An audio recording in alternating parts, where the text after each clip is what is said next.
मुस्लिम मेरा परिवार है, मुस्लिम मेरा खून है, मुस्लिम मेरा समाज है, मुस्लिम इस भारत के असली मूल निवासी। गोल्डन दास नामक एक तरुण आहे, पिसाळलेला आहे.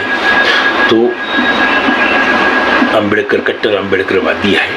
आणि मग कट्टर आंबेडकरीवादींचं एक वैशिष्ट्य असतं की ते हिंदू संघ, भाजप, मोदी यांचा प्रचंड तिरस्कार करायचा आणि त्याच वेळेस अमानवी प्रवृत्तीच्या मुसलमानांची चरण चाटुकारिता करायची, त्यांचे पाय चाटायचे.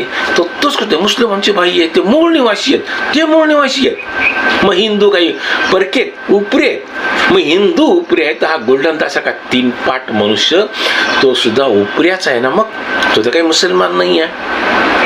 म्हणजे या दुष्ट बुद्धीच्या लोकांना आपण हिंदूंची बदनामी करण्याच्या नादात, मुसलमानच्या पाय चाटण्याच्या नादात किती वाहवत जातो एवढं सुद्धा यांना कळत नाही.